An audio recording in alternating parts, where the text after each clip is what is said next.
Go, Dominic. A few seconds. I'm setting up our YouTube live also.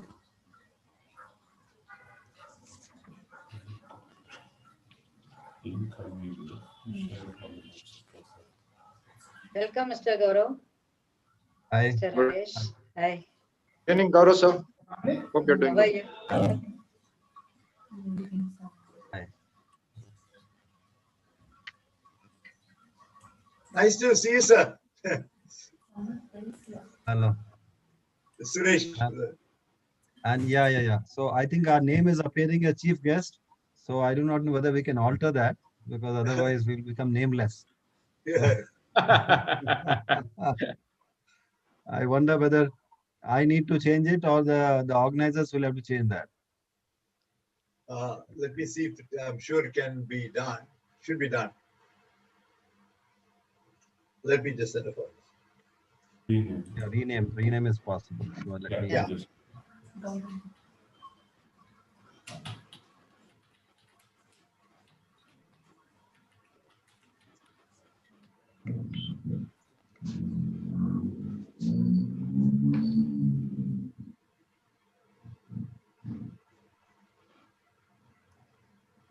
Okay, that should be fine. Yeah, Okay, it's Ravi, done, I you can think. go ahead. Wonderful. Thank you, Dominic. So we are 2 minutes past 4. So let's begin. Good evening, ladies and gentlemen. My name is Ravi Shankar Thandavan, and I'm a proud founding member of the Forum of Critical Utility Services, Chairman for Policy and Advocacy, and your MC this evening. These are times when we embark upon almost everything in a slightly different way. And it is somehow called the new normal. Much as we would like to have a physical gathering, we thought it is best to be safe and wait, hopefully, just a little while longer, while we can once again physically meet, shake hands, slap our backs, and greet each other. At this time, I think it is only appropriate that we make a promise to ourselves that we shall be responsible citizens and not become a cause for the spread of COVID-19. And now, without much ado, let me take you through the program. Firstly, we will have the Focus-Bangalore chapter launch in the gracious presence of our President, Mr. V. Suresh, our General Secretary, Mr. A.L. Narasimhan, Vice Presidents of Focus, founding members, management and governing council members. We also have our Regional Director, Mr. K.P. Dominic, who has ably supported, toiled for the formation, and steered the committee and brought it to this stage when we are to launch the Focus-Bangalore chapter. It is indeed a delight and honor as well for us at Focus to have Shri Gaurav Gupta ji, IAS, an IITian and a bureaucrat, who has consented to be our chief guest this evening. We are also honored and humbled by the presence of our guest of honor, the eminent architect Sri Naresh Narasimhan, who will be making a very interesting presentation on the topic Bad to Best, Public Utilities and Challenges of City Infrastructure. The program will come to a close at around 5:30 p.m. At Focus, we always start with the playing of the national anthem. May I request you to rise for the same.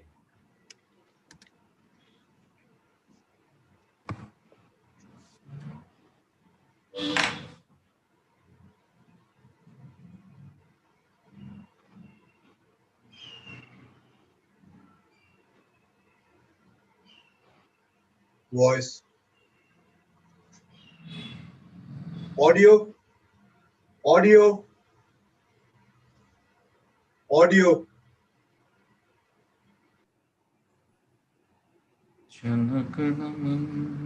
नायक जय हे भारत भाग्य उज्जल जल तब शुभ नामे जाहे तब शुभ आशीष मागे गाहे तब जय गाथा जन गण मंगल जय हे भारत भाग्य विधाता जय हे जय हे जय हे जय जय जय हे। Thank you very much. I think after that technical glitch, I sincerely hope the lighting of the lamp will go the way we want. Dominic, are you there? And can we have the audio corrected immediately, please?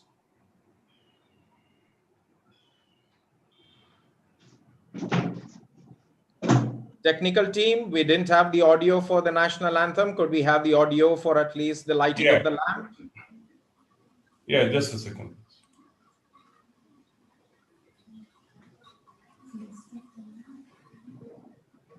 These technical glitches somehow appear like the Murphy's Law. Even after a dry run, we are today having these issues.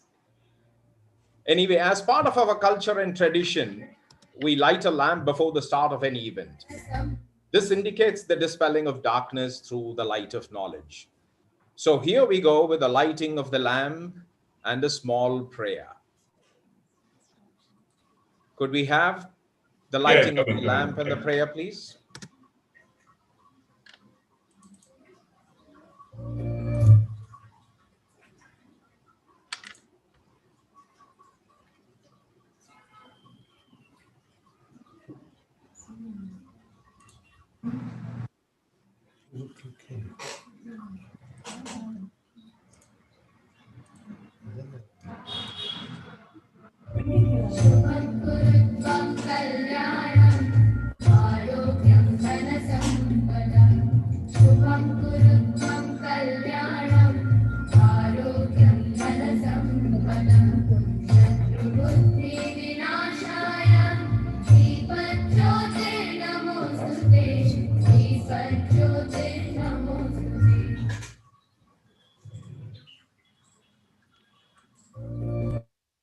After having had a very auspicious beginning to this evening's program, may we have the focus video, please?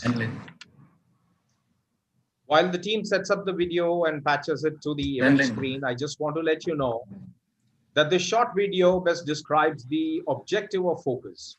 The video captures the sentiment of our resolve to bring together all the verticals of the construction industry's critical utility services so we can together aid in the progress of nation building in our own little way. We are strong because we are one. The focus video, please.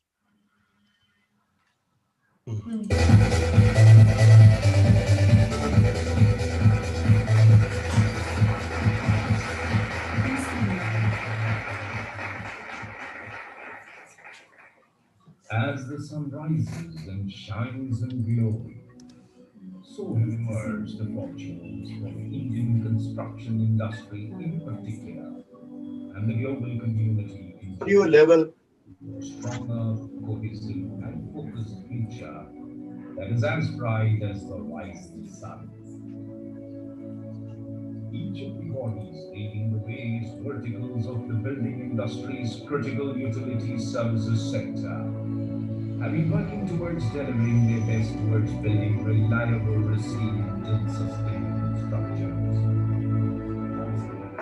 The emergence of Focus, the Forum of Critical Utility Services, all these bodies will now join hands to spearhead and deliver not just reliable and resilient structures, but structures that are now even more reliable, resilient, efficient, sustainable, coordinated, thus delivering an integrated environment. Most often nature and at times this cruel world teaches us the importance and value of resilience, sustainability and performance of the critical utility services in a building. The delusion Mumbai, Chennai and Kerala brought the arrogant mankind onto its knees. Irrespective of the type of disaster, be it the tsunami, the COVID-19 pandemic, the power grid failures or even a bomb scare, all these constantly seem to direct our attention to the need to strengthening our coordination. We therefore must channelize our energies for a common goal that shall make it possible for us to deliver structures that can stand majestically, offering a safe and conducive living environment even under such exigencies. and we are preparing to cope with the deluge of these adversities, there are yet other challenges being presented to mankind. These are as a result of our unkind acts of neglect and indifference. It is being said that in the future wars will be fought for water and air. It is indeed true that we are striving towards delivering more and more projects that are self-sustainable.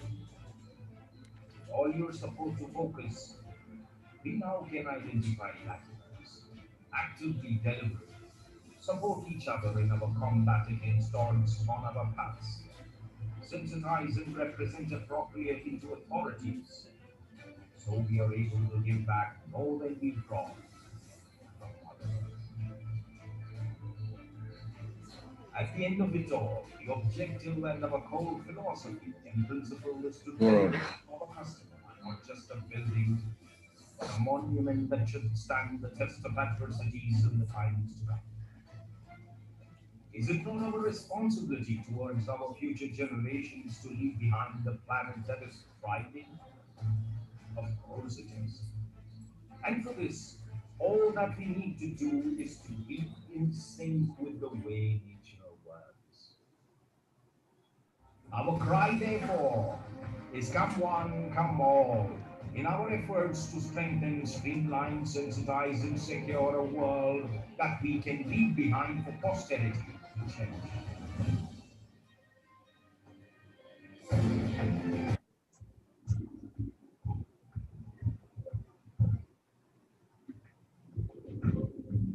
Okay.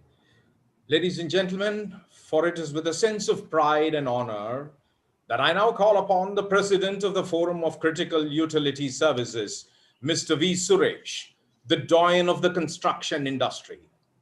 Mr. V. Suresh is a civil engineer from the College of Engineering, Guindy, Anna University.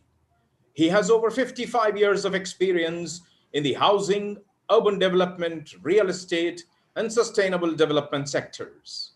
He has been active on the BIS national codes and standards, including National Building Code, on which he is associated for all the versions, covering all facets of integrated development. He had an illustrious innings at HUDCO, where he retired as the chairman and managing director, where during his tenure, HUDCO had a 360-degree growth. He is passionate and known around the world for his unflinching and strong support of safe and sustainable development. He is also chairman of the IGBC. He was the past president of NAREDCO and Indian Buildings Congress. He has received numerous awards and recognition, including the doyen of the construction industry by CIDC. And he is now our president of the Forum of Critical Utility Services, Focus. I have immense pleasure in inviting Sri V. Suresh to deliver his presidential address. Mr. Suresh, to you, sir. A very happy good evening, ladies and gentlemen. Such a great pleasure to participate in this program for the launch of the Forum of Critical Utility Services Bangalore chapter, the first chapter launch of the Focus. Focus was born not too early. It was on October 26th that Focus was launched all over the country. It has received immense support from all over the country. And in a short time of less than 45 days, we are having the launch of chapters, and the first one being at Bangalore. But before I talk more, let me first greet the gracious presence of Gaurav Gupta ji, who's the Principal Secretary to Government for Industry, Commerce, and we are so happy that he could come over and find time and to be with us and give his blessing. And the greatest pleasure of association with Gaurav Gupta ji during my earlier part of career, and he's equally a person who is a name which is known for making all the impact in whichever sector he has worked on. And we are very happy that he is here today evening with us, and I'm sure we'll be able to hear from him. We are also equally happy to have the presence of architect and urban designer Naresh Narasimhan, who will be making the special address today evening after the inaugural address by Gaurav Gupta ji. And we are equally glad to have all the distinguished participants, all the members of the Management Council, Development Council and the Governing Council members of the Forum of Critical Utility Services. And Focus, as briefly told in the video there, slightly the audio has let down on all the three areas. I do not know. I'm sure this is an area we should look into why it has happened, even though I do find that the 3 dry runs that we had day before yesterday and yesterday, it went like fantastic. So I do not know why it happened. Apologies for that. Let me take the blame for that particular one fully on that. Sir, just to indicate that the whole building construction sector is contributing substantially to the GDP level, and this is a component which is contributing to over about 8 to 9% of the GDP, leaving out the infrastructure construction component of other areas like the roads and the highways and all that. But if you deal only with the building construction, it contributes a large, not only to the economic development, but also all the needs of all asset classes of the buildings there, be it the residential building or the commercial building or the industrial building or the healthcare buildings, as well as hospitality or education buildings, whichever that you want to take. They also contribute substantially for the as engines of growth to provide for all the spaces for the job creation as well as service creation in a large way. And in the whole component of the building development sector, contribution of architects, engineers, structural engineers, builders, and regulators play an important one. An equally important component is, at the end of the day, that brings life to the building, namely the one that can give water, the sanitation component, as well as the plumbing level, including the fire safety and firefighting level, air conditioning installation, lift installation, as well as the issues related to other services, security and safety of the buildings, equally an important component of those buildings over there. There are consultants who are working in this sector: mechanical, electrical, plumbing, firefighting, communications, safety, security, landscaping. All of them work together with this team as a team. While each one of them excellence, doing well individually, collectively in a coordinated, integrated manner, all have to get the talmail together to work together to make the impact as far as building is concerned. And at the end of the day, in the planning design stages, construction stages, installation stages, completion, and most importantly, commissioning stages and occupancy stages, they're going to perform. Now, performance of all this becomes an important one. Therefore, assets and facility management, people come at the important level at that point of time. Namely, how do you ensure that everything works when you want it? 1 year down the line, 10 years down the line, 20 years down the line, how are you able to ensure that works over there? So therefore, it's a meeting of all the concerned stakeholders dealing with the creation of the built environment, and you bring on that sustainability and energy efficiency, as well as the water efficiency, waste management efficiency, as well as no wastages to come in the sector, and bring in economies of scale also in a large way. So got to do it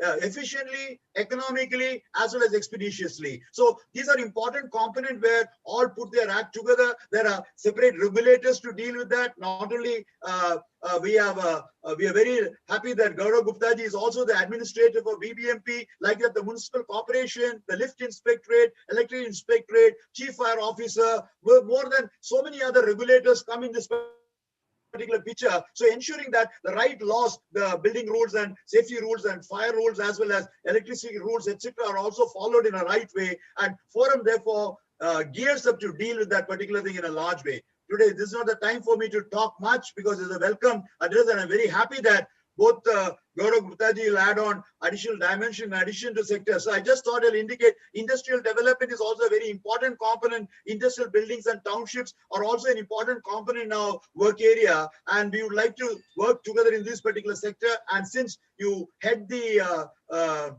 BBMP as one of the leading municipal corporations dealing with all the building construction development, all we are trying to do is to join along with you to see how we create a sustainable, safe, smart, built environment, which will finally create the best quality environment, not only for the city, but also for the citizens at large. Thank you very much for your gracious participation. And I'm sure with the launch of the chapter, under the leadership of Madam Jayalakshmi as well as Prasad as co-chair. We'll be having a wonderful team. They've got a very young team. Bangalore chapter will take this program forward because we identified 21 verticals to deal with the various development groups. Bangalore chapter also will have those one to deal with those. Each one of the segment I just talked about to see that they bring the right value for the building products in a large way. And I'm sure they'll do. I want to wish them also all the very best for the membership to drive, activities to come on, take on things which will be done along with the government of Karnataka and all the agencies and also all the stakeholders dealing with the sector, consultants as well as industry providers in the company in the area of work. And with that, once again, I want to offer very best wishes and thank you for giving the opportunity, Ravi, to open out. Thank you, Mr. Suresh. Thank you very much for the broad outlook on the role of Focus and for your support and guidance at every step in this formation and launch process, sir. Thank you, sir. Thank you, really. Thank you very much. I thank Sri Gaurav Gupta ji for his precious time, and we will call upon him to address right after the chairperson of Bengaluru chapter, Srimati Jayalakshmi Venkatanarayanan addresses. I'm delighted to introduce this wonder woman and a giant of a personality. Srimati Jayalakshmi Venkatanarayanan is the founder and proprietor of Universe Power Systems. Her educational background is in electronics and telecommunication engineering. She is also a qualified teacher, trained dancer, choreographer, and a Carnatic singer. Universe Power Systems has expanded its services to include total power solutions, including end-to-end setup of power, automation, precision cooling solutions for data centers and clean rooms, and green power solutions for large buildings. Jayalakshmi is also the founder of Universe Business Solutions, where she dons the role of a growth consultant for both emerging and established entrepreneurs, designing and offering workshops on business continuity and growth, and on leveraging MSME schemes of the government. Jayalakshmi founded and heads her own CSR initiative, Universe Art Foundation, since 2012, which helps artists pursuing traditional Indian art forms. Jayalakshmi is the only women business partner for Emerson Vertiv for 23 years. She was awarded the Rashtriya Ratan Award by the Global Economic Council for exceptional achievements in business. In 2009, she was selected as Women Entrepreneurs across the world by Goldman Sachs. In 2012, she received the Mother Teresa Excellence Award. She also received the Shrama Sadhana Award by Abhinandana. She became the first woman vice president of the Association for Information Technology, AIT, and vice president for FIT DAK, the Karnataka IT Association. She was also selected among the 25 most influential women by CEO magazine in 2017 and the top 10 IT Durgas of India by Cyber Media DQ Week. She also received the Power Woman of the Year award from the Indian Affairs in 2019. I'm personally pleased, and my associates in the Forum of Critical Utility Services are delighted to welcome Ms. Jayalakshmi Venkatanarayanan to take the position of Chairperson of Focus Bengaluru.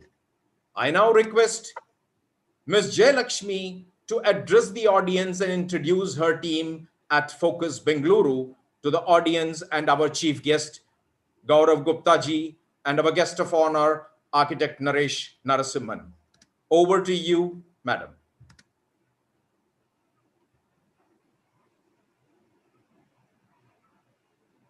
Yeah.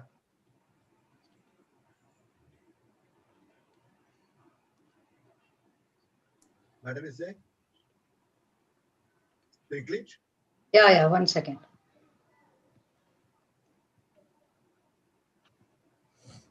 So, ಎಲ್ರಿಗೂ ನಮಸ್ಕಾರ. ಈ Bangalore chapter focus ನಮ್ದು Bangalore chapter ಲಾಂಚ್ಗೆ ಬಂದಿರೋರು ಎಲ್ರಿಗೂ ನಮ್ದು ಸ್ವಾಗತ ಸುಸ್ವಾಗತ. Ladies and gentlemen, welcome to all of you and welcome to our chief guest, Mr. Gaurav Gupta IAS, and our keynote speaker, architect Mr. Naresh Narasimhan. It's my privilege and it is my pleasure to talk in front of you about the prestigious forum Focus. It is on forum on critical utility services. Really, I'm proud to be the chairman for this. And we have a very clear mission and vision where we are going to reach out to the, along with the members. And why focus? Just a very small glance I just thought of giving. Focus has the aim to be a single largest common core, and it is basically a platform to build a built-in environment sector we want to build in, and we help the sectors to develop sustainability, build capability, developing human resources and skills towards and sustaining the excellence to become a partner in growth of Indian economy, to work for a common good for clients, customers, owners, occupiers, for improving overall quality of the occupiers for the buildings. Basically, we are the main people, those who are owns, those who can give the critical utility services. And I want to inform that we have so many verticals, like veterans, those who are members here, and we have electrical, plumbing, HVAC, safety, fire protection, security, elevators, power utility services, IBMS, IT, integrated design and architecture, project management, sustainability, renewable energy, policy and advocacy, lighting and illumination, solid waste management, structural flexibility, marketing and creative, interior space, finance, energy conservation, asset and facility management, building automation systems. So we have each and every verticals here. We give the right solution at the right time, and our members, we have people like design, who can execute, and sustainability, audit, who can do the audits in various aspects, and consultation. We have experts in all these verticals as members, and we are expecting members in these particular verticals. And expectation from the members, as when we send out these invitations, what the members are expecting from us is to find the solution, day-to-day challenges, whatever they are having, they want to find the solution here. And members would like to scale up their business by networking, knowledge sharing, delegation, participation in expos, and sourcing of funding and vendor development programs and mentoring. And what we are planning here in Bangalore, we expect large corporate government organizations like BBMP, hotels, hospitals, manufacturing industries, pharma to come forward to utilize our members' expertise and products and services and make their buildings environment safe and secure. We wish to work closely with the DIC, Department of Industries and Commerce, and then our Gupta ji is here on projects and executions. We want to work as a team, and we expect to do programs on knowledge sharing through MSME development institutes, stalls in expos through NSICs and delegations. We at Focus can set up clusters in future and take projects as a team. Create awareness on government schemes, benefit of being a MSME and leveraging the same. And finally, critical utility services is not just a facility or option. It is a foundation and basic for each and every industry. I think everybody will accept this. And so let us all join together and make our industries more sustainable and give our clients a safe and secure environment. And most of the points, whatever I wanted to cover, Mr. Suresh has covered a lot of points. And with this, actually, I request Ravi to call upon Mr. Gaurav Gupta, our chief guest. So after his talk, and we will introduce our team, and we will go ahead with the rest of our presentation. Thank you. Thank you, Ms. Jayalakshmi Venkatnarayanan, for the quick presenting of your blueprint for Focus-Bangalore chapter. Thank you very much, madam. Thank you. Thank you. Gupta ji, even amidst your very busy schedule and on a Monday, we are sincerely in gratitude and thank you, sir, for your obvious interest, dedication, and involvement that you have so kindly demonstrated by your presence and sat through this launch event, sir. Thank you very much. I have the honor of introducing Sri Gaurav Gupta ji. Mr. Gaurav Gupta is the Principal Secretary of Commerce and Industry in the Government of Karnataka, in charge of promoting investments and industrial development in the state. In addition to his current role, he has been recently appointed as the administrator of the Bruhan Bengaluru Mahanagarapalike, in short BBMP, an administrative body responsible for providing civil amenities and some infrastructure assets of Greater Bengaluru metropolitan area. Over the past 30 years in Indian administrative service, he has served in the fields of commerce and industries, infrastructure, power, and urban development. Prior to his current role, Mr. Gupta served as Principal Secretary in the Department of Information Technology from 2017 to 2019, where he simulated a number of initiatives to take up innovation, research, and growth of startups, establishing Bengaluru as the global technology hub. A graduate from IIT Kanpur in electrical engineering and postgraduate from IIT Delhi, Mr. Gupta has been conferred the Distinguished Alumnus Award by IIT Kanpur in recognition of his achievements of exceptional merit in 2010. He attended a program in public and finance management at the Kennedy School of Government, Harvard University in 2005, leadership program at the Lee Kuan Yew School, popularly known as the LKY School of Public Policy, National University of Singapore in 2012. And recently in 2018, attended a program in the University of California at Berkeley on negotiations for leaders. There are no mean achievements, and we are indeed proud of these immense qualifications our technocrat Sri Gaurav Gupta ji holds. A very warm welcome to you, sir. It is truly our honor and good fortune to have you among us this evening. We sincerely thank Sri Rupesh Iyengar ji for facilitating Sri Gaurav Gupta ji's presence this evening. We now request you to address the audience and give your valuable words of encouragement to us at the Forum of Critical Utility Services, and in particular, sir, to Focus-Bangalore chapter and its leaders. Thank you, sir. Sri Gaurav Gupta ji, for you. Good evening, all. It's my privilege to be addressing a forum like the Focus and at the launch of the Bangalore chapter of the Focus, and to be addressing very prominent people from different walks of life, like Mr. V. Suresh, whom I recall very fondly as CMD of HUDCO about 15 years back. Also, Mr. Rupesh Iyengar, who has also reached out to me earlier, inviting me to this program today. And also my felicitations to Mr. Ravi Shankar and also to Mrs. Jayalakshmi. Mrs. Jayalakshmi having become the chairman of the Bangalore chapter of Focus. So Focus, as I see it, as I have been told, is emerging as a common platform for all building design and services industry and construction industry to come together as a single forum and to discuss all the matters relating to planning, design, construction, maintenance, and operations in the construction industry.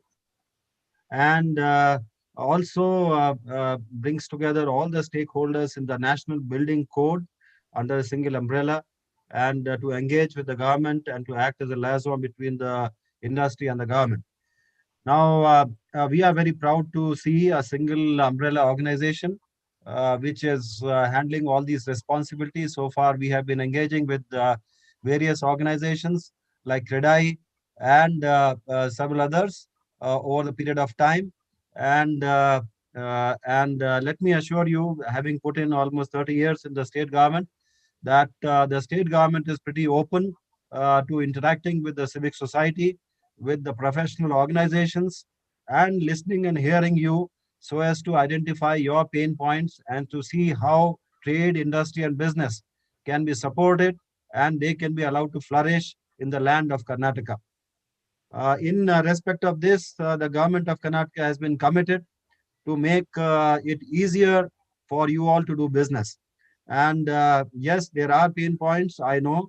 I have been interacting with number of people across the business interest, and a few of the things that we have been working on is to see how there can be a single portal through which you can get your building plan sanction, you can get your trade licenses, you can get your any kind of clearances, including fire and water and electricity and all that. So these are objectives which we hold as commerce industries, very dear to our heart, making a single window portal, and we are working on it with the support of different departments and organizations at the state level, but also within the BBMP, of which I have been put as administrator after the term of the elected body expired. And at that also we are trying to see now how the new online building plan sanction system comes up. I have been told it has been working well. There may be some hiccups. What I will request all of you is, please explore the possibility of doing business online. We have also been trying to ban the physical transaction in any walks of life. It has been done progressively, even for conversion of land, change of land use, and such other things, etc. We are trying to see how this can be done online. Several of them have been done already. A number of them are in the pipeline. So what I will request is that you all should emerge as our eyes and ears to see how processes can be made simple, they can be made online, they can be made absolutely contactless, cashless, etc. And this is what our goal and objective has been, and I would request the industry partners to support us in that. In respect of this, uh, uh, do let us know further. There are common application forms which have been prepared, and to integrate all the NOC related, etc. I've been told earlier that there are some 30 NOCs required for building plan sanction. We have been told that for land conversion or change of land use, again 20 to 30 things are required. So what we are doing is threefold. One is to provide all services online with online payment also. The second thing is to provide it within a time-bound manner stipulated by the Sakala Act, which is the Citizen Timely Delivery of Citizen Services Act. And also, thirdly, reduce the compliance requirement in terms of documents required and things like that. So beside that, the government is also working to see how redundant act, rules, and procedures can be reduced. And it should not be necessary for you to, run around for compliances, for records, for filings, for returns, etc., etc. And I would seriously implore all of you to let us know if there is anything that can be made simplified and that can be made even more user friendly as compared to what it is. At Bangalore level, let me talk about Bangalore. One of the interest and focus that we have is to see how this city, which is the fourth largest technology cluster in the world, is able to cope up with the kind of rapid growth it has seen over the last few decades. It may be about how we can make commuting easier and faster. It may be about how we can make green lung spaces. It could be how we can make it more cleaner and user friendly. It could be how we can connect the citizens to the local body and to the ethos of the land here in Karnataka and of the city of Bangalore, the culture. So I would request that all of us should work together on this. ಕೊನೆಯದಾಗಿ ನಾನು ಕನ್ನಡದಲ್ಲಿ ಕೂಡ ಮಾತನಾಡಿ ಹೇಳ್ತೀನಿ, ಎಲ್ರಿಗೂ ಉದ್ದೇಶಿಸಿ ಮಾತನಾಡ್ತೀನಿ. ದಯವಿಟ್ಟು ನಮ್ಮ ಜೊತೆಗೆ ಸಹಕರಿಸಬೇಕು. ನಾವು ಎಲ್ಲಾ ತರದ ವಿಷಯಗಳನ್ನು ನಾವು ಉದ್ದೇಶಿಸಿ ಅದನ್ನು ಸಿಂಪ್ಲಿಫೈ ಮಾಡಕ್ಕೆ ಪ್ರಯತ್ನವನ್ನು ಮಾಡ್ತಾ ಇದ್ದೀವಿ. ನಮ್ಮ ಸರ್ಕಾರದಲ್ಲಿ ಮಾನ್ಯ ಮುಖ್ಯಮಂತ್ರಿಗಳು ಮತ್ತು ಎಲ್ಲಾ ಮಂತ್ರಿ ಮಂಡಲದ ಸದಸ್ಯಗಳು ಎಲ್ಲರೂ ನಮ್ಮ ಜೊತೆಗೆ ಇದ್ದಾರೆ. ತಾವುಗಳು ಕೂಡ ನಾವು ಈಗಾಗಲೇ ಆನ್ಲೈನ್ ನಲ್ಲಿ ನೀಡಿರುವ ಸೇವೆಗಳನ್ನು ಬಳಕೆ ಮಾಡಬೇಕು. ಮತ್ತು ಅದರಲ್ಲಿ ಏನಾದ್ರು ಲೋಪದೋಷಗಳಿದೆ ಇದ್ರೆ ನಮ್ ಗಮನಕ್ಕೆ ತರಬೇಕು. ಯಾವುದೇ ಹಳೆ ಕಾಯ್ದೆಗಳು ಅಥವಾ ರೂಲ್ಸ್ ರೆಗ್ಯುಲೇಷನ್ಸ್ ಗಳು ಏನಾದಿದ್ರೆ ಅದನ್ನು ಕೂಡ ನಮ್ಮ ಗಮನಕ್ಕೆ ತಂದು ಅದನ್ನು ಸಿಂಪ್ಲಿಫೈ ಮಾಡ್ಲಿಕ್ಕೆ ನಮ್ಮ ಸಹಾಯವನ್ನು ಮಾಡ್ಬೇಕು. ಸೊ ತಮ್ಮ ಸಂಸ್ಥೆಗೆ ಫೋಕಸ್ ಅಂತ ತಮ್ಮ ಸಂಸ್ಥೆಗೆ ಒಳ್ಳೇದಾಗ್ಲಿ. ಕ್ರೆಡೈ ಅಂತ ಸಂಸ್ಥೆ ಜೊತೆಗೆ ನಾವು ಕೆಲಸ ಮಾಡ್ತಾ ಇದೀವಿ. ಇನ್ನಿತರ ಸಂಸ್ಥೆಗಳ ಜೊತೆಗೆ ಎಲೆಕ್ಟ್ರಿಕಲ್ ಕಾಂಟ್ರಾಕ್ಟರ್ಸ್ ಅಸೋಸಿಯೇಷನ್ಸ್ ಇರಬಹುದು ಅಥವಾ ಪ್ಲಂಬರ್ಸ್ ಅಸೋಸಿಯೇಷನ್ ಇರಬಹುದು. ನಾನು ಬ್ಯಾಂಗ್ಳೂರ್ ವಾಟರ್ ಸಪ್ಲೈ ಬೋರ್ಡ್ ನಲ್ಲಿ ಕೂಡ ಚೇರ್ಮನ್ ಆಗಿ ಕೆಲಸ ಮಾಡಿದ್ದೀನಿ. ಹಿಂದೆ ಮೆಸ್ಕಾಮ್ ಅಂತಹ ಎಲೆಕ್ಟ್ರಿಸಿಟಿ ಯುಟಿಲಿಟಿ ಕಂಪನಿಯಲ್ಲಿ ಕೂಡ ಕೆಲಸ ಮಾಡಿದ್ದೀನಿ. KSRTC ಅಂತಹ ಸಂಸ್ಥೆಗಳಲ್ಲಿ ಕೂಡ ನಾನು ಹಿಂದೆ ಕೆಲಸ ಮಾಡಿದ್ದೀನಿ. ಸೊ ಅದಕ್ಕೋಸ್ಕರ ನಾನು ಏನ್ ಕೇಳ್ತಾ ಇದ್ದೀನಿ, ಎಲ್ಲ ಮಟ್ಟದಲ್ಲಿ ಇರ್ತಕ್ಕಂಥ ವಿಷಯಗಳನ್ನು ಕ್ರಮೇಣ ಸರಳೀಕರಣ ಮಾಡಲಾಗುತ್ತದೆ. ಅದನ್ನು ನಾವು ಎಲ್ಲರೂ ಅದನ್ನು ಬಳಕೆ ಮಾಡಬೇಕು. ಆಗ ಇರ್ತಕ್ಕಂಥ ಸಮಸ್ಯೆಗಳನ್ನು ನಾವು ಉದ್ದೇಶಿಸಿ ಅದನ್ನು ಸರಿಪಡಿಸಲಿಕ್ಕೆ ಸಾಧ್ಯ ಆಗ್ತದೆ. ಸೊ ದಯವಿಟ್ಟು ನಮ್ ಜೊತೆಗೆ ಸಹಕರಿಸಬೇಕು. ತಮ್ಮಂತಹ ಸಂಸ್ಥೆ ಇನ್ನ ಒಳ್ಳೇದಾಗ್ಲಿ. ತಮ್ಗೆ ನಾನು ಬರುವ ದಿನಗಳಲ್ಲಿ ತಮ್ಮಲ್ಲಿ ಇರ್ತಕ್ಕಂಥ ಎಲ್ಲ constituent organisations, all your constituent organisations, I would request that they should become your members. They should be here. They should be working with you together. We should not have the need of addressing 20 different organizations. But again, that's a lofty goal. I hope with the leading towering personality of Mr. V. Suresh, all of you will get together nationwide, and also with the leadership of Mrs. Jayalakshmi at the Bangalore chapter, and look forward to a very vibrant and very active and dynamic organization of Focus in Bangalore. Thank you and wish you all the best. Dhanyawada and Tumpa Santosha Gupta ji. Thank you. Thank you very much for the confidence on us and your words of encouragement to Focus, sir. And in particular to Ms. Jayalakshmi Venkatranarayanan and her team at Focus-Bangalore. Thank you. Thank you for your support. Thank you for your guidance. And thank you for offering your unflinching support in bringing several other government departments to work with Focus. Thank you. I think that's a very, very magnanimous statement from you there, sir. Thank you once again for your time. Thank you very much for your address, sir. Thank you. Thank you so much, sir. Thank you. Now I request... Thank you very much, sir. Thank you, sir. I would like to stay some more time. Gaurav, you would like to stay a little more time or check with him? Sir, Shri Gaurav Gupta ji, would you like to stay on for some more time, or how is it, sir? No, I think he has logged out, sir. He had told me he would come in for about half an hour. So let's we totally appreciate that. I mean, for him to give us, such valuable time on a Monday afternoon is extremely appreciable. Thank you once again, Rupesh Iyengar ji, for your support there. And now may I request... I think we can follow up with him later. And he has given 45 minutes of his time, even though originally it was 15 minutes. That's we right. should be very grateful to him. Thank you. We will follow up with him, sir, from the Bangalore chapter. Yes. I now request Srimati Jayalakshmi Venkatranarayanan, the chairperson of Focus-Bangalore, to introduce her team of firebrand professionals who will be ably guiding her, aiding her in discharging her duties and work towards strengthening of Focus in Bengaluru. Ms. Jayalakshmi. So, namaskara once again. Good evening. Namaskara, And, madam. very happy that the chapter has been launched, and we had a very distinguished chief guest, and then we have a very good speaker, and we have our president, Mr. Suresh here, and we have so many people present here with all the associations, and we have a lot of support. When we just roll out this particular invitation, the amount of, because it was a very short period of time, but otherwise I can say the amount of support, the amount of encouragement what we got from Bangalore, it was really amazing. So we are definitely expecting a very good growth in this next 1 year, and it is my privilege, and we have a very, very fantastic team and industry veterans where they have joined us as a team. And let me introduce my team to you. First of all, Mr.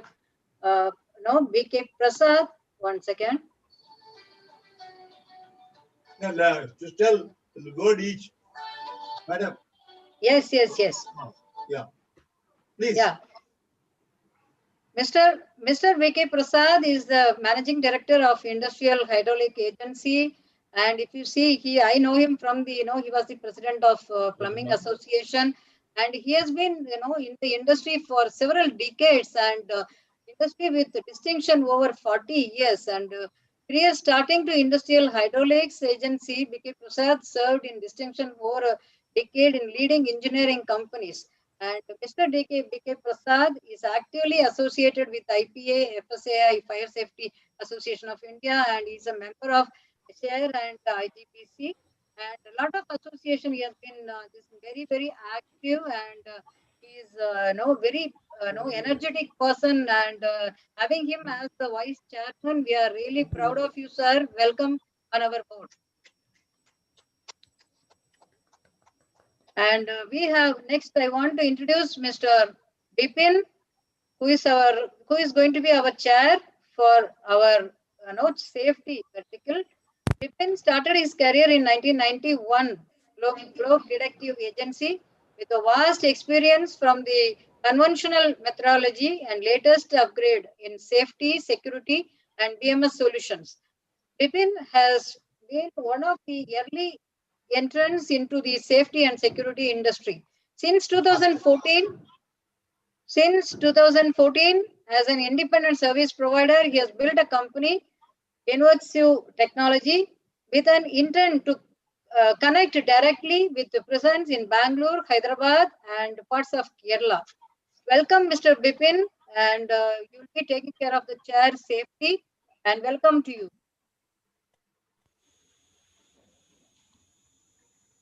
Next, I want to introduce Mr. T. Nagaraja, Chair for HVAC. Mr. Nagaraja is the proprietor of Blue Volt Services Bangalore with 30 years of experience in the field of HVAC, electrical, and BMS, manufacturing control panels like MCC, PCC, VFD, bypass, EC fan control panels, and sequence panels, electrical and BMS works. And positions he has held a very, very prestigious organizations. He has got a very big positions like Vice President, Chairman, and all these things. And really, we are proud to have you here, Mr. Nagaraja, as our chair of HVAC. So welcome you, Mr. Nagaraja. So Mr. Panchanathan, chair of sustainability, and he has been very much experienced, like water purification and water optimization for 12 years, and then he has been a very qualified person. Let it be a hydroponic farming or let it be anything related to the water, and this one he's a person for that sustainability expert he is, and he's a Joint Secretary of Rotary Bangalore Udyog and a member of IPA and all these organizations. And welcome Mr. Panchanathan, Chair for Sustainability. Next we welcome Mr. Yashwant T. Rajaratnam, and he will be the Chair for Event Management, and he has a career in the IPMS industry in the year. He started his career in 1996. Okay, and with 24 years of experience in this industry, he has done more than 150 odd projects spanning more than 20 million square feet in commercial space, and much experience, and he is involved in training students, consultants, upcoming architects towards the awareness of safety security solutions. And he has started his company called ITQ and has designed tool called GTAG, Guaranteed Technical Acceptance and Compliance. Wonderful, Mr. Yashwant, and very proud to have you with us as a chair for event management. Thank you. Welcome. Next, Ms. Manjula. She is going to be the chair for plumbing, and she has done her civil engineer from RV Engineering College, Bangalore, and management program for women entrepreneurs from IIMB.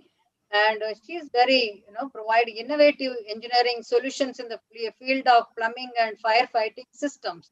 And she's the founder, principal consultant of Aditi Building Service Consultants, and established in 2015. But she has got so much of what we can say. She served in honorary technical committee of IPA and was instrumental in developing the following publications. It is really a very, very big achievements, madam. We are really proud to have you for with us as a chair for plumbing. So welcome, Ms. Manjula. And Mr. Bhadresh Shivashankar, chair for IBMS and IT. So he has been a mechanical engineer in MS Ramaya Institute of Technology, and his consultancy he was doing in the field of HVAC and MAP designs, and involved in commercial interior projects on MAP projects, including latest trends of industry like IoT and so many verticals. He has been lighting automation and acoustic study and election, so many things. He has worked on that, and he has been a core committee member in quite some associations and research promotion chair for share. And welcome, Mr. Bhadresh, and we are really proud to have you as a chair for our IBMS and IT vertical. And finally, Mr. Sagiraju Chandrasekhar, and he is going to be the chair for solid waste management. And he has been an engineer from during 1985 and worked more than 15 years in various companies. And if you see his profile, and being an entrepreneur from in the year of 2000, since 2000, by starting a proprietary company in the name of his own company, and then served major industries customer throughout India, Indonesia, Thailand, Kuwait, Philippines, and Saudi Arabia, Tanzania, etc. He was also involved in refurbishment projects and so many other projects like boiler in, and you name the technical industry. He has served a lot. And then, Sapta Innovations Private Limited, he is heading and authorized person for channel associates in Thermax, and various professional bodies. He has been having a very good position. But really, we are very proud to have you with us for a chair for solid waste management, Mr. Sagiraju Chandrasekhar. So thank you so much for accepting these positions, all of you. And then we are looking forward to do the work. All of us join together, and we are going to have a very great Bangalore chapter. And I thank to Mr. Suresh, National President, and all the team members, and all my participants, those who have joined today, and the associations. And today we have actually very good response from MSME, Additional Director, MSME, and then NSIC. People have also, they have accepted to join today. And all these things, it is happening because of our, really in Karnataka, I can say proudly that anything happens with the government support. And till today, whenever we approach them, we have got whatever we wanted through the association. So what I request is, members, please come forward, join us, join the hand with us, and you also grow yourself, and we will make sure that we are making your business growing. Thank you so much. Thank you once again. Thank you. All the very best wishes, madam. Thank you so much. Dominic, this side, just want to say a few words. There are a few more, we missed out a few names, which they are yet to allocate the portfolio or a vertical lead, so which will be doing it shortly and introduce the few more members in the various vertical. Over to Ravi. Thank you. Unmute Ravi. Ravi, unmute.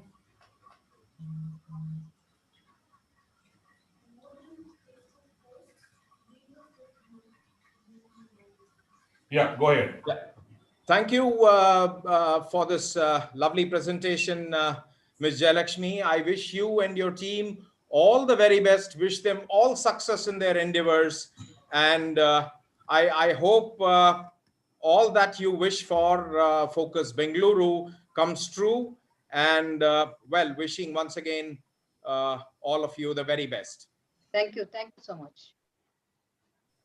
I'm sorry, I'm not taking the names of each of the members. My apologies, but my best wishes to you. I now I'm delighted to introduce our guest of honor, architect Naresh Narasimhan. Architect Naresh B. Narasimhan is a practitioner and a leader with over 34 years of experience in architecture and urban design. He is best known for his association with Venkatraman Associates, an award-winning architecture firm based out of Bengaluru, which saw a meteoric rise under his leadership. In addition to his architectural practice, architect Naresh V. Narasimhan's contribution to urban development as an urbanist activist and a creative entrepreneur have been far-reaching. A co-founder of Bengaluru Agenda Task Force, BATF, co-founder of MOD Institute, an international collective of urban designers, researchers, and curators, and founder of Namma Bengaluru, a co-working space and business accelerator. Architect Naresh has fueled a variety of progressive causes in the city. He also regularly advises government agencies on infrastructure development. He studied architecture at the Manipal Institute of Technology, followed by his master's at Harvard Institute of International Development.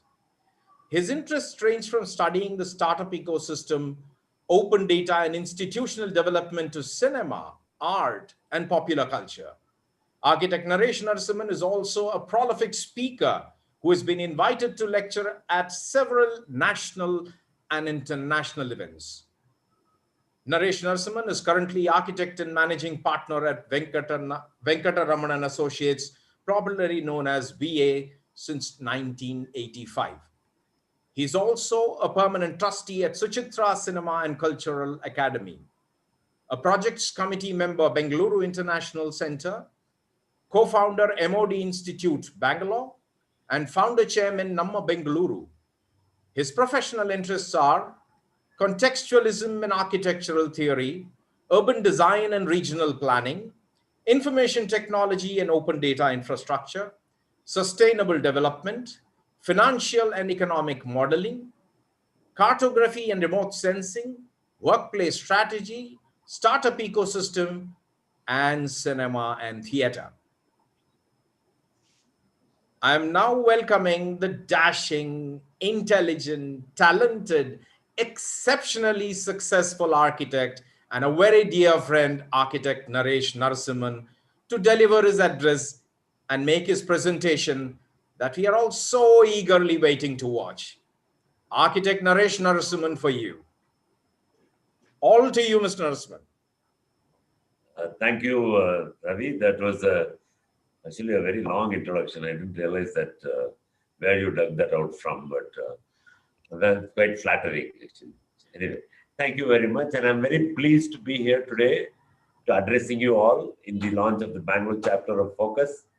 I, of course, know Mr. Suresh for more than now, I think close to almost, I think, 25 or 30 years when he was heading HUTCO in Bangalore.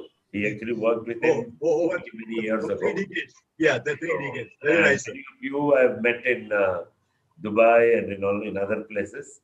I am very happy to be here. My congratulations to Jayalakshmi and her team for getting the Focus chapter off the ground.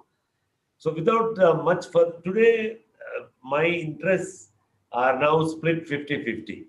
We have completed 50 years as a consulting company, Venkatraman Associates, this year in November 1st. Unfortunately, during to COVID, we couldn't have a nice party and call all of you, but we'll make up for it somehow next year once the vaccine is in place and things are. We're going to pretend that this year never happened. So, so all of us, I think, we can reduce 1 year off. Attitude, correct. Next year, right? So we will do that. And for the past few years, and not few years, more than 20 years, my interest has always been that why is it that we have a constant development and progress in building technology and engineering services for buildings, but the same thing is not available in the public domain. Our roads are still World War II quality. Our drainage systems, I think, go back to Tipu Sultan. And the way we deal with solid waste management, the the quality of the external environment of our cities and towns are getting from bad to worse. They're not getting better. You know, what is the reason for this, and what is the point in achieving a 10 on 10 in building quality and in the quality of the kind of engineering services that we provide, and which fail at our compound wall? You know, when many times I go to a 5-star hotel, I can't tell which country I am in. It could be in any part of the world. Sometimes we have better quality than many 5-star hotels I've seen in Western countries. But the moment I step out of the hotel, my leg goes straight into a ditch with flowing sewage, then I start realizing which country I am in. And this is due to a systemic and almost sometimes planned failure of government agencies who think in silos and who do not share data, which every day we come across that a corporation will tar the road in front of your house, and in 24 hours the water supply board will come and dig it up, because they have no methodology and no system to talk to each other. And it's this silo-based thinking should be put to an end, and organizations like Focus should also look at how to bring public agencies who deal with the city on a day-to-day basis on one information sharing platform, and the city should work with one dashboard and one map in which everything is integrated. Sounds like a pipe dream, but without much further ado, let me just talk about what I said in a much more graphical sense. I will share my screen now.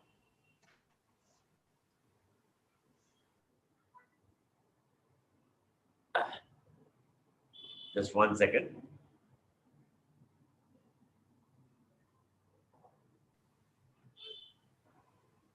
Okay. Is my screen visible clearly? Screen? Excellent. All right. Yeah. I was given this topic. Yes, Mr. Yes. Can everybody see the screen? Yes, Mr. Naresh. All right. Let me continue. So, I was given this topic to talk about today, and it's now become 50% of my time. And I'm slowly, Mr. Gaurav has just left the meeting. I'm working very closely with him and his team also on Bangalore's infrastructure now. We're doing many projects which the Chief Minister, I will show you a sample today. The Chief Minister of Karnataka will announce these projects on this Thursday. And they're being headed by Gaurav ji, particularly, and many others in government.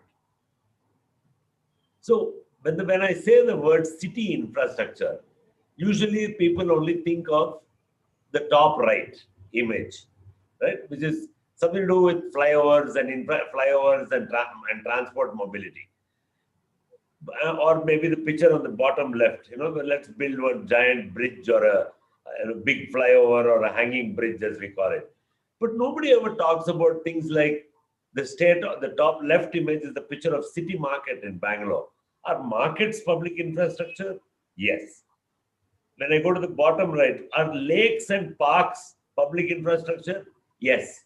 But why do they not come into the same conversation? Politicians often, and bureaucrats to a large extent, conflate the word development with building more and more flyovers and maybe, more and more infrastructure for cars. We never talk about infrastructure for people. And somehow all these places tend to start deteriorating and falling apart and getting polluted and getting taken over by vested interests once they fall apart. Because we don't do that, the picture on the top right is what I call the Panchabhuta image. The Panchabhutas are Jala, the air, water, space. You know about Panchabhutas, are the Panchatattvas of Hindu philosophy. Is that this is the picture of Bellandur Lake in Bangalore, which is a very famous lake in the world because every few months it catches fire, right? And you can see in one image everything, whether it's housing, whether it's the air quality, whether it's water going apart. Every single aspect of our lives outside our homes is starting to, this is what we see every day. The bottom right is the overflow from Bellandur tank, which is full of phosphates. It looks like a glacier, except when you notice the pigs in the foreground eating garbage. This is all foam from chemical pollution. Our traffic situation is going from bad to worse. And our solid waste management, they are unable to get out of the mafia, which controls and does not allow segregation and incineration of waste, and instead creates these unsanitary landfills all over the place. Right? And simply the infrastructure has got overwhelmed because there are too many people, too many problems, and not enough of us in engineering and architects getting involved in the public domain. Right? Let's look at India as a whole and not just focus on one place. Right now, India, can you believe that out of 1.3 billion, only 377 million are living in urban areas as of today. And if you consider the census town classification as per the Census Board of India, about 568, they consider any place with 5,000 people as a urban settlement. 568 million people live in this country. And you can see by the light map of India, you will see that most of the number of cities are not very, very many. 1, 2, 3, this is Bangalore, Chennai, Calcutta. And by analyzing the light intensity, you notice that electricity, fortunately, is now everywhere. But you notice that the big light points are not very many. When I say a number like that, nobody understands 568 million. When I say 10 lakh people move into urban centers every month of the year, and this is going to, that means by 2050, the share of population in India will go close to something like close to 1 billion people, 800 million. Where are these people going to stay? All our cities are overwhelmed already. And where are they going to go? And if you look at, this is again data from the census of India. The bottommost statistic is most important. A city of about 4 to 5 million people can is able to provide financing, is able to provide capacity, it is able to provide healthcare, it is able to provide education as well as employment. And roughly that is there are only 8 cities like that in the whole country. Right? And so it is India's greatest challenge, and it is also India's greatest opportunity to understand how to urbanize India and make sure that all the aspects that are shown here are kept in relative balance. Right? How does India do it right now? Right now, we have a problem-solving approach to infrastructure. We see a problem and then throw money and schemes at the problem. And they have all these unpronounceable anagrams, which all of you must have gone through. And, we keep hearing of this, but we don't see any action on the ground.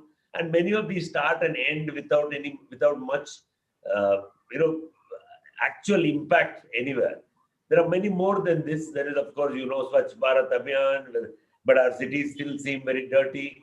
There is a clean air program, but every year people in Delhi seem to be choking to death. Namami Gange, we've been hearing about this for a long time, but still there seems to be pollution going on in the Ganga. So my point is this problem-solving approach should stop. Right? Goes on like every now and then one announcement comes from this government like this, let's do this, let's do that. The intentions are good, but somehow the outcomes are not. Right? Why does this happen? I mentioned this earlier. We are, as an Indians, we tend to think in silos. Instead of looking at the larger issues of what is the urban fabric, what is the metric we want for the environment, and how is an economy which is sustainable, which can support that, we keep looking at separate aspects. We build flyovers, we say, whether we rejuvenate urban bodies. Each one does not think that it is connected to everybody else. But the city is just like our human body. If you get a problem in one part of your body, the rest of your body will respond completely, and it does not work to isolate the problem. Right? A city like Bangalore, all these images are from one city, and you can see how diverse the city looks. On the bottom right, you will find aging old areas which have not seen any upgrade. On the left, you find top left, you find what is probably the best airport in India, probably one of the best airports in the world, and etc., etc. So everybody has a vision of their own. Right? And if you look at the governance structure of Bangalore city, just the larger Bangalore area. Everybody has a local planning authority separate to themselves. All this is part of one city, the larger Bangalore metropolitan zone. And you find that there is no institutional mechanism. Mr. Suresh, of course, would know about the 74th and 75th Amendment, which was passed by one of our great friends who is no longer with us, who mandates that should be a master planning committee which coordinates the activity of all these people. But unfortunately, the MPC has been constituted but is dysfunctional. Metropolitan Planning Committee. Yes, sir. Metropolitan Planning Committee, according to the 74th, 75th Amendment. You notice just, if I just take 4 agencies of Bangalore, which we interact with every day, the BBMP, which is the corporation, the BDA, which is the planning authority, the BWSSB, which is the water and sewage supply, the BESCOM, which is the electricity board, every single one has a different map of Bangalore. At even the starting point, something is wrong. Everybody thinks Bangalore is some other shape than from each other. You have, because of this, you have a lot of cross-jurisdictional bound problems. I cannot understand why all agencies dealing with Bangalore or for any other Indian city for that matter work off a single map, which is agreed, which is GIS enabled, technology enabled map, which says this is the boundary. All of us are in the same boat. Right? If you look at the, I'm most familiar with Bangalore, so forgive me, and since this is the launch of the Bangalore chapter, forgive me for talking more about Bangalore, but you can replace this with any city and you'll just change the anagrams. The inner circle has all the agencies dealing with it on a daily basis. The in-between circle influences policy as well as the project implementers. And the outermost circle are the global and national agencies which also have a finger in anything that goes on within the city. And each one has a separate data silo, and there is no common dashboard for all of them. So this is the kind, R.K. Lakshman pointed this out in 1978 with a cartoon like this, which says that, you know, the man on the street, he repairs one pothole, but he does not have permission to replace the pothole next to it, because there's no, that pothole is made by somebody else and this pothole is made by somebody else. And this results in a vicious cycle in government.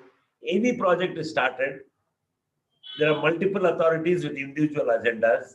There is, of course, the tragic bane of what we call the L1 method of employing people. The lowest tender is good for a contract, but the lowest method is the L1 tender is not good to employ professionals.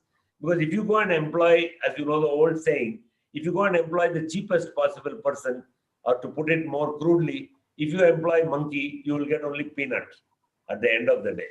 And accountability is nil. Existing, everybody knows the vision presented is what on the upper part of the image. The sad reality of India is what is on the bottom, right? And this utopian vision is shown. Information and data, we have no idea what is above the ground, and we have almost no idea what is below. I will show you some slides what I mean. Below our legs, our patal log, there is no map at all. Nobody knows what is below. Nobody knows where are the cables. Nobody knows where are the pipes. Nobody knows nothing. Right? And then they do it and it breaks apart. And there's no lack of vision. And then, of course, the greatest challenge is even if it is built, no maintenance, service quality degrades, and we go back to square one. Our challenge as engineers and architects and professionals should be to change the word vicious to a virtuous cycle. We have to stop thinking like this and say, how do we make this cycle a virtuous cycle rather than a vicious cycle? You see, there is a very, what I call the event management approach to city infrastructure. Every time there is a problem, there is a crisis, there is a knee-jerk reaction and somebody says ban construction of apartments for 5 years. What are we all going to do then if they ban like this? One agency gets money to do something, pushes it to somewhere else. Then an agency which is supposed to do highways is now building 8 high-density corridors inside the city. That they have been given road projects inside the city. And there is this mad rush to build flyovers, forgetting that they destroy and tear city fabric like no other piece of city infrastructure. This is what is going to happen to our cities if you go on thinking like this. We keep building flyovers saying we need to build a center, the center itself will disappear and only roads will be left. Right? This is the vision of Bangalore according to the master plan of Bangalore. The population right now is 1.2 crore. They think in 10 years by another 10 years from now, it will double to 2.4. The area of the city remains the same, right? The current GDP of the city is about $70 billion. They're saying in 10 years, it will go up 4 times to almost $300 billion. The built-up area is going up like crazy. The mobility, the private vehicle population is climbing. The share of public transport in transit is decreasing, and the water shortage is the most shocking thing, that we are sanctioned only 21 TMC feet of water by the tribunal. The demand will be close to 51 TMC. Where is it going to come from?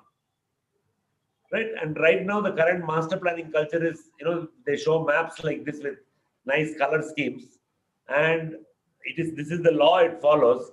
But what happens is that it is a static kind of master planning which is completely out of date. We have to change the master planning culture of India into what I call a space syntax oriented dynamic plan, which is able to change every 3-4 years and not get stuck with master plans which get stuck for 10 years, 15 years at a time, and correctly combine it with an economic and investment planning logic that keeps the city and develop other cities in the hinterland. Hello? We will stop focusing on the big metros and start developing cities in the hinterland and in the other parts of the state to be able to provide an effective counter magnet for the city of Bangalore. Right? I have been advocating for a long time. This is the plan of Bangalore and how it's broken up into wards, that a lot of the things on the left should not become a top-down, it should be decentralized and left to the ward. We have to have a vision saying whatever enters the ward cannot leave the ward. All garbage, whether it is liquid or it is solid, should be contained within a ward, and stop this thinking of taking it and throwing it in some village and destroying some villagers' livelihood by polluting their water, and the villagers should not become the dump yard of the city. Right? And I've also been following now the presence of technology in infrastructure. There is not too much yet. There is one of the biggest opportunities in India. All these areas can benefit from a startup culture and a new way of thinking about how to think of a decentralized city. Right? The idea of also going back to the idea of a neighborhood, where we can decide whether it's high density or lower density. But all these aspects must be handled at a decentralized level and not given to a large agency. And to stop doing large projects rather than that, to focus on how to design the city from the neighborhood outwards rather than from the boundary inwards. Right? This is now what is happening to, if you centralize solid waste management, all these places that you see around the city, it destroys an entire area around them. The impact area of leachate, the impact area of bad quality garbage is just outsourced. This should not be allowed to happen. Instead, if you look at the ward level infrastructure for garbage, we mapped all the garbage dumps in Bangalore, and this is how many are there all over the city. They should be handled then and there. And now corporation, of course, is starting to work with us now, and we're starting to decentralize, segregate the garbage where it is generated itself, instead of carrying it all over the place to the edge of the city. We are also promoting projects where garbage is incinerated and power generated where it is generated itself. And now one new development that has happened, the Bangalore Yedur Lake is now going to go off grid and completely generate its own power to look after itself. Right? We have also worked with the government on see how geology, and we are drawing almost 700-800 million liters of water from the aquifers every day in government in Bangalore, and we are saying that this is not sustainable. So we have started looking at the ecosystem. This is what I mean, that nobody knows what is below the ground.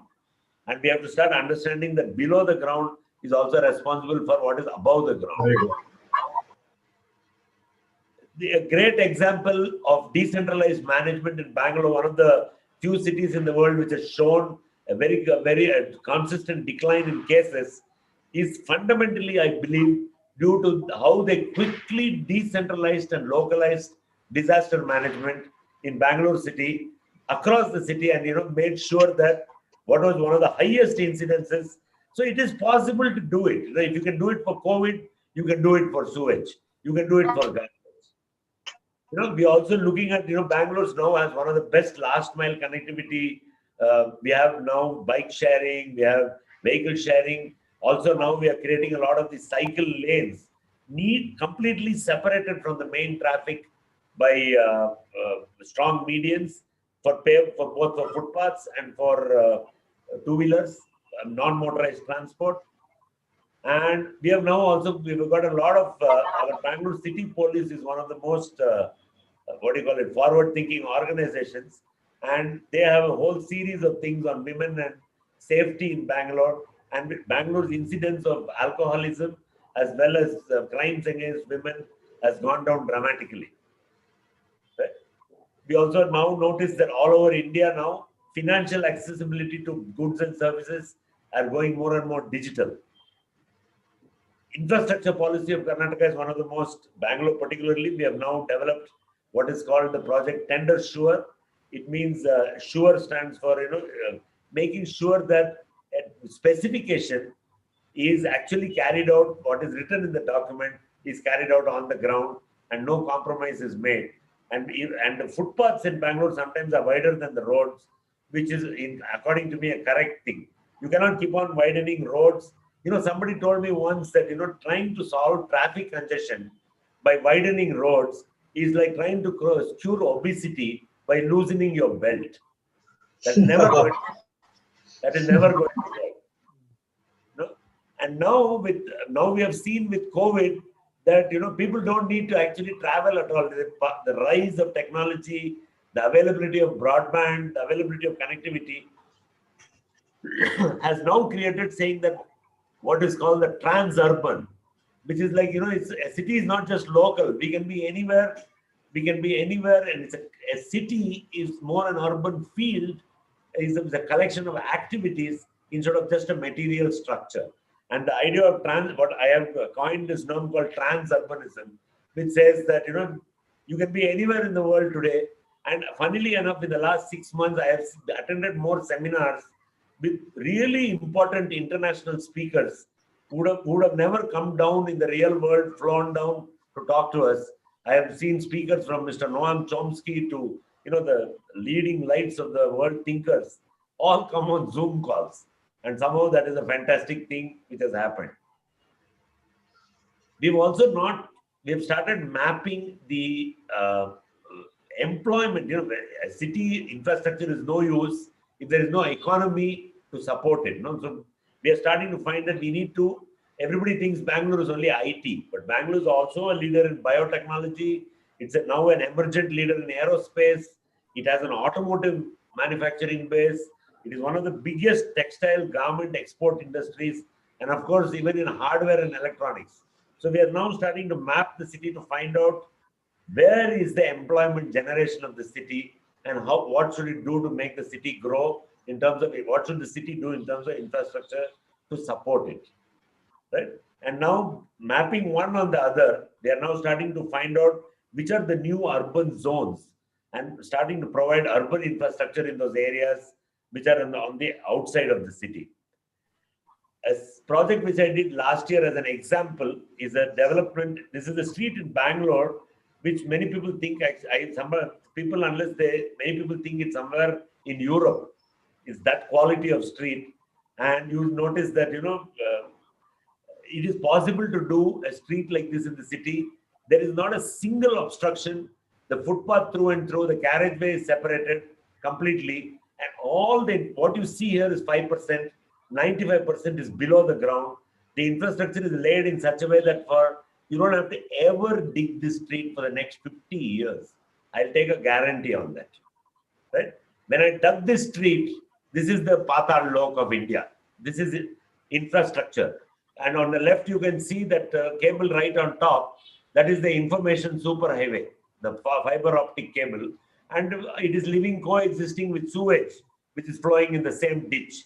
There were 30 cables, electric cables, water lines, sewage lines. Very nice. This is what we think, and we don't pay attention to it because it is under our. When we dug the street, we estimated this project at a certain amount, thinking we'll be able to relocate all this into a duct on either side. I one look at this and I said, forget it. This is impossible. Let's cut it. So future archaeologists will wonder why there are so many cables going nowhere. I cut everything, and what I replaced it with is a diagram like this on the left, which has ducts. In India, we always make a mistake by putting the stormwater drain next to the building edge. It's a fundamental error of engineering design. The stormwater drain must also come at the edge of the carriageway. It must never come at. If you do that, then if all the stormwater comes here, you find that the carriageway, then you can put all the cables in ducts and with access chambers everywhere, so that it's easily accessible. And the cable also, the duct has extra space to add extra interest. The FSI, what we did was we calculated the FSI of the street is double what it is today, and said that design it for that infrastructure, and so that nothing will ever get removed again. And I am not an engineer, I am an architect, but today my office people call me, they call me drain brain, because I have now learned how to design a drain in public, the opposite of brain drain.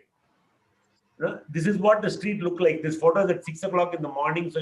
And unfortunately in a presentation, I can't tell you how it smells. But let me tell you, the sewage is overflowing, stinking road 3 years ago. And exactly from the same place, look at it today. Wow. 2 years to plan and 1 year to execute, right? And it costs a lot of money. But my point is, if you spend money well in India, not one person has complained that the project is excessively costly. And we've also now working with the city of Bangalore. I won't blow my own trumpet anymore, but with Gaurav and the government of Karnataka, which will be announced on this Thursday, you will find that this is the storm. I've been looking at the stormwater drain system of Bangalore. Bangalore gets 800 millimeter of rain. I mentioned earlier that the Kaveri gives us 22 TMC feet of water. If I calculate 900 millimeter of rain into TMC feet, from the sky we get 18 TMC feet of water, and all of it mixes with sewage and goes to Tamil Nadu. And the Tamil Nadu farmers are growing crops with sewage and selling it back to Bangalore. All poisoned sopu, what we call kirai. And I cannot understand why we cannot retain this water within the city. Bangalore has no water problem. Bangalore does not have a water problem. Bangalore has a water management problem. And focus groups like Focus, if you are all interested in public infrastructure, I'm very sad to say that I'm not able to find consultants who understand what to do beyond the site edge and how to design for city infrastructure. The quality of consultants are my right arm and my left arm, right? All of you, without you, we cannot do even a building. But why is it that there is no good quality consultants for public infrastructure? Mr. Suresh, sir, I would particularly request you to form a working committee to understand, to create a consultant base who understand how to do drains, roads, flyovers, traffic, solid waste. How do you deal with management of city infrastructure? We should form a focus group in Focus on nationwide to study this problem. I noticed Mr. Ashish Rakeja is also on the panel.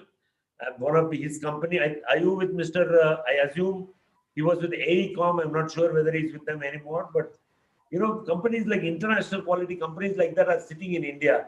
Bangalore has 30,000 employees working for the top 5 engineering companies of the world.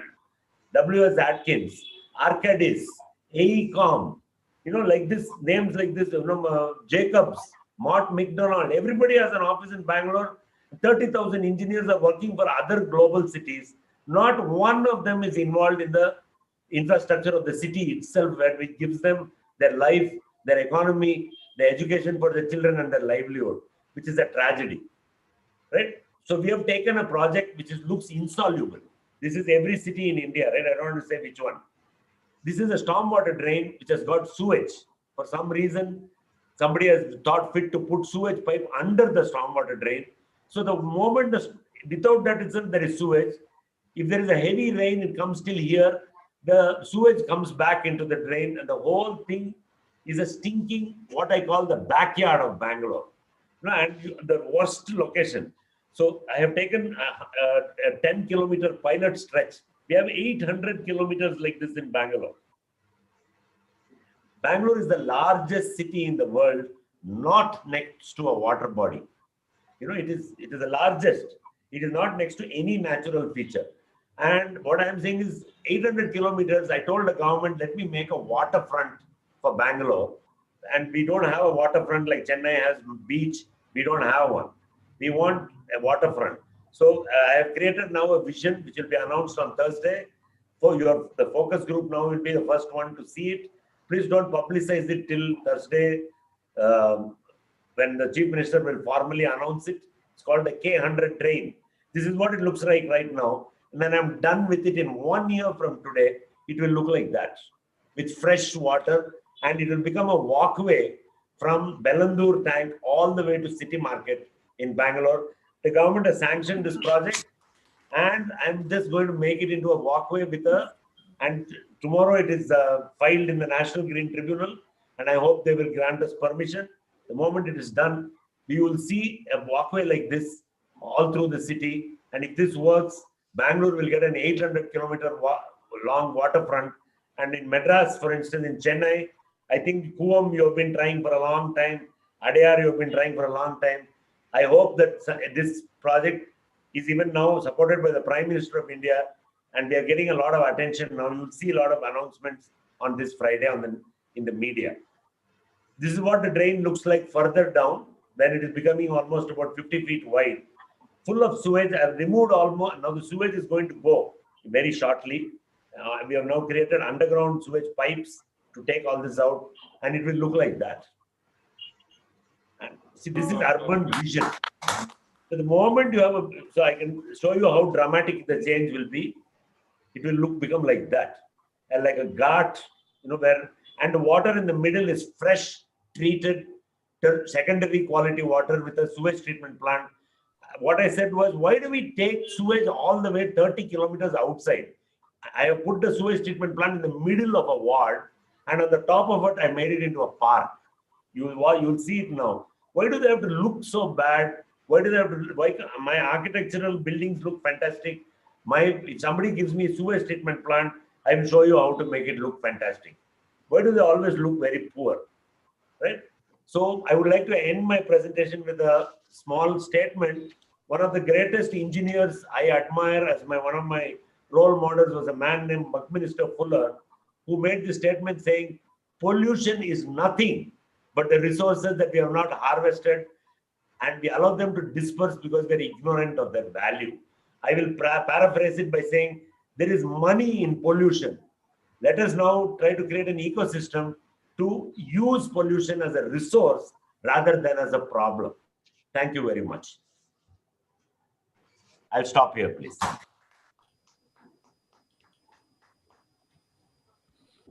Thank you very much. Yeah.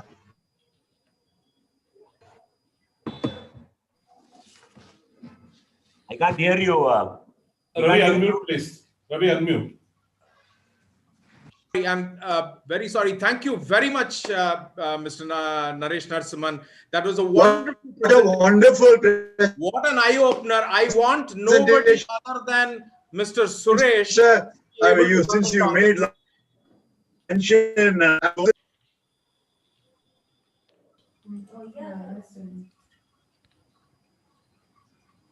Mr. Suresh, you have to unmute Mr. Suresh, your comments. I'm coming. Now it's me. Thank you very much for the wonderful presentation, Ravi. You really brought out a lot of interesting point, and not only within the buildings but also outside the building in a large way. And am I there? Yes, sir, you are there. Please go on, sir. Yeah, in a large way. And actually, he has brought in is a great opportunity in areas where you can work on. And I like this component of the Patal Log word that he talked about. Can we have Narasimhan on the screen also? Can we get him on the screen? Because I think we only Ravi on the screen now. Can we also get him so I can speak to him? I'm here, sir. Oh, you're there. Wonderful, sir. So I like that particular thing. Anything that below the ground, nobody knows. One of the biggest thing is all the infrastructure utilities that are below the ground. Just like all the utilities which are inside the building, which we deal with as within the building, is the other component which is coming over there. And there's got a space. They say that if there's a place for everything, everything will be in its place. So you would have the problem of the road flow coming after the tar is completed to break open. So all your underground buried utilities, all the new ones are providing space for each of them, and that's a very major component on which we can work on. And this is where the coordination and integration has got to be there. And you rightly said, nobody really knows what is below the ground, where what line is going on, because there is no sketch available or drawing available. Different utility providers have provided those different points of time. They have done it. At which XYZ location, you'll have what you would know only when you dig and go there, you might be able to find that. The very important area we will definitely work on this sector. Focus will really get into this particular component of not only all the critical utility service within the building, but all the critical utility service outside the building, equally important. And in the neighborhood, I use the word built environment. Building to the built environment is where we got to graduate ourselves into, and not leave it only with the four walls of a building alone. We will definitely work on this particular thing, and you're given an excellent suggestion to that. I also a lot of idea. My good friend Ashish is also there. So many of our good friends are there hearing what all you have said there. And I also like the way you are transforming the whole Nala component into a wonderful waterway. The best thing I can remember in our own lifetime that we have seen is the Sabarmati River front, how you have translated that. And also, just like the Church Street that you have done, similarly are some of those particular wonderful streets in Ahmedabad also they are done. So therefore, transformation can take place in a very large way. And I'm very happy that you elevated the whole topic in this chapter launch into something beyond what normally has been the confines of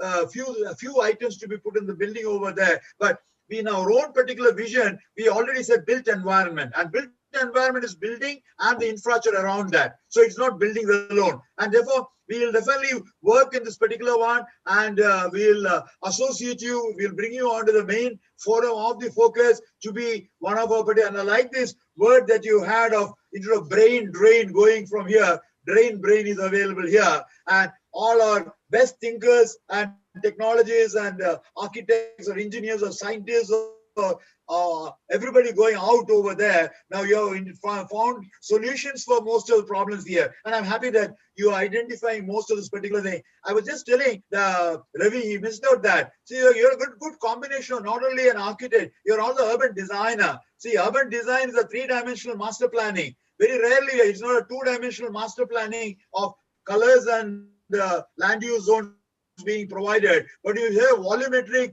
massing of the whole thing above and below. When you have that, that's a concept that has brought the problem where you don't see beauty in all those infrastructure also in a large way. I'm deeply impressed Narasimhan for his wonderful presentation. I'm sure I would like to take this to a larger forum of the Focus. There's only the Bangalore chapter group there, the national. When you bring we'll have the development council coming, where all the 21 vertical people along with our members of the governing council meet over there. I would like you to address on this particular, and in short, which tells all the utility services critical, not only within the building, but also outside and the infrastructure outside there. And then how do you deal with that? Focus has an important role to play in that. And therefore, otherwise you'll get into the same amount of problem. And this transformation that you have planned over there, whether it's solid waste management, use the wonderful word Buckminster Fuel. My own word is waste to wealth, refuse to resource, trash to cash. So therefore, how do we convert all those problem areas into solution areas? And they're all wonderful areas we can pick up on. And we are very grateful that we have been able to have you to give the keynote address in this wonderful evening. I'm deeply impressed and I'm indebted, and I'm very happy that you brought in so many new dimensions. I wish you all the best for the great event to take place on the Thursday when the Honorable Chief Minister would be working. As a matter of fact, he was the chief guest of the municipality event which happened in February 2020, which I deal at the Good Governance India Foundation. And he himself was having a lot of vision. He talked of how you can transform Bangalore as a city with a lot of attraction areas, where we think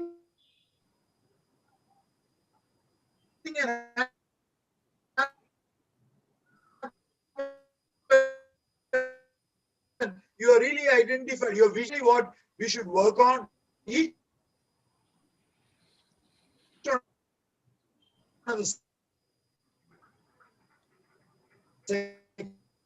So we have a network problem, I think. I think Ashish Rakeja is there. I think we should have Mr. Ashish Rakeja, say a few words after having seen Mr. Naresh Narasimhan's presentation. Yeah. Ravi, only one problem. I have another for Zoom call with the chief. Every 5 minutes. So I'll have to drop off the call any minute now if I get the other call. So okay, sir. Okay. Ashish, quickly, a couple of words from you. Let me say goodbye and thank you at this point. I might have to leave at any point as soon as we have a call with the Chief Minister's office to plan the event on 17th. Perfectly all right, sir. Thank you very much for your time. Ashish, very quickly, a couple of words from you. Okay. Thank you. And thank you, Mr. Narasimhan, since he has to leave. Wonderful presentation. I can tell you, I echo what in terms of your Patallok vision. I think that was amazing. The way you put across what you conceptualize is quite amazing. I think this is the kind of ideas that we need for Focus. The launch today of the Focus-Bangalore chapter, Madam Jayalakshmi Ji, I don't think you could have found a better leader to lead this activity. A right focus with Gaurav Gupta Ji coming and talking about the vision and the way he said that we need one body to come and approach them for the critical utilities front, because this is the way the government will like to deal with, and that'll be the best way to coordinate. I think Focus is rightly placed under your leadership to look after that for the Bangalore region. Then we had your office bearers. I think that's again, each one of them is a gem in their own area. I know a lot of them. I know quite a lot of them. Have worked with them in past, and I think the start that we had to the day is what we're looking for. So, in fact, Bangalore is going to be our seed for the remaining chapters. What we are looking at chapters, other regions in the country to be formed. We are going to look up to Bangalore to lead the way, because you being the first chapter of our society. And congratulations and wish you all the best. And thank you for the leadership that Sureshta provides to our organization. And great anchoring, Ravi. I think there are a lot of comments which are coming for you also on this, on the chat box. Well done. Well done. Thank you. That was Mr. Ashish Rakeja, Vice President, Forum of Critical Utility Services from Delhi. Thank you, Ashish, for joining. Thank you very much for encouraging the team. Yeah. I now have the opportunity to introduce our General Secretary.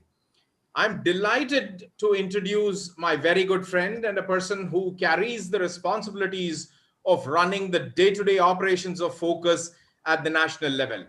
He is none other than our General Secretary, Sri A.L. Narasimhan. Sri A.L. Narasimhan is the Vice President, Strategic Business Alliances, Prama Hikvision, India Private Limited. In his current role, he is developing the strategic business alliances for the company with the government organizations and industry bodies. He has vast experience spanning over 37 years in handling the government agencies and public sector undertakings. He is known in the industry for excellence in project management and business development. He has implemented many successful projects in the government verticals. In his extensive career in the security products and systems business, he has set many new benchmarks in project management. He is well known in the industry for his contribution to many successful projects. He has served the senior management positions with some of the leading organizations in India. Sri A.L. Narasimhan is a very simple and a humble person. He is an indomitable strength, not just to his organization, Hikvision, but a great strength to us at Focus. His organization and its MD, Sri Ashish Dhakkanji, are also a rock-solid foundation of the Forum of Critical Utility Services. This forum shall always stay in debt for the support of Sri Ashish Dhakkanji. May I now request my friend Sri A.L. Narasimhanji, the General Secretary of the Forum of Critical Utility Services, to deliver his address. Thank you very much, Mr. Ravi Shankar, and good evening, everyone. It is a pleasure talking to all of you. It's a very special day. Voice. Can you hear me now? Hello? Yeah, loud and Now clear. better. Now Okay. better. It's a very special day as the first chapter of Focus is being inaugurated in Bangalore. My hearty congratulations to the chairperson, Mrs. Jayalakshmi Venkat Narayanan, Vice Chairman Mr. B.K. Prasad, and all the vibrant members of the Bangalore Focus team.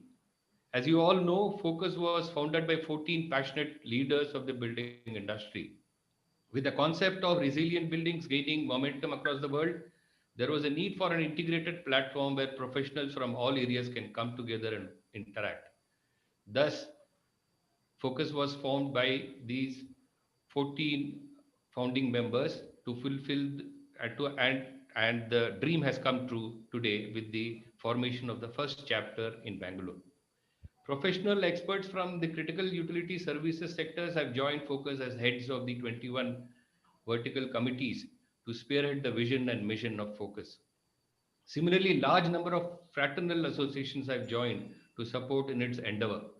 I am happy to inform you that in the short span of 45 days since its launch on 26th October 20, we have confirmation of support from 14 major societies. I'll name all of them. They are International Facility Management Association, Asian Professional Security Association, APSA, National Association of Fire Officers, NAFO, Federation of Indian Elevator Companies, FIEC, National Institute of Security, Safety Management and Applied Technology, NISMAT, India Building Information Modeling Association, IBIMA, Elevator and Escalator Component Manufacturers Association of India, EECMAI, the International Association of Plumbing and Mechanical Officials, IFPMO, IAPMO, the National Real Estate Development Council, NAREDCO, Association of Consulting Civil Engineers, ACCE, Indian Institute of Architects, IIA, Consortium of Accredited Healthcare Organization, CAHO, Academics with Excellence Spectrum of Maintenance Engineers, AWESOME, and Indian Green Building Council, IGBC. Many more are expected to join shortly.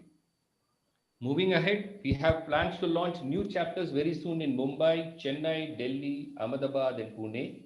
Our President, Mr. V. Suresh's vision is to launch 51 chapters by the end of 2021. On the administrative front, we have completed all legal formalities related with the functioning of the society and the registration of GST, etc. Altogether, we are marching on the road to success, and with the support from each one of you, we aim to be a premier organization in the critical utility services sector. My congratulations and best wishes to each one of you. Thank you so much. Thank you, Mr. Narasimhan, for your encouragement and promise of support to Focus Bengaluru at every step of their way to growth, recognition, and success for the industry. Thank you very much. Now, may I call upon Mr. B.K. Prasad, Vice Chairman, Focus Bengaluru, to deliver the vote of thanks. Mr. B.K. Prasad. Good evening, ladies and gentlemen. First of all, let me thank our National President, Mr. V. Suresh, for his opening remarks, which set the tone for today's meeting for the launch of the Bangalore chapter of Focus. Well, thanks for his address with so much josh. The day it really took off. Thank you, sir. I thank Mrs. Jayalakshmi Venkat Narayan, our chairman of Focus Bangalore chapter, who outlined the aim of Focus with the different verticals. Thank you, ma'am. Also, she did present all the office bearers, including me, B.K. Prasad as the vice chair, and the other heads who will be heading it. Thank you, ma'am. I thank the chief guest, Mr. Gaurav Gupta, IAS, Principal Secretary, Government of Karnataka, in charge of BBMP, for his address wherein he assured support to professional organizations like us. He did speak about a single window clearance for builders and reduce compliance requirements, and also remove redundant rules and regulations. Thank you very much, sir. That is the need of the hour.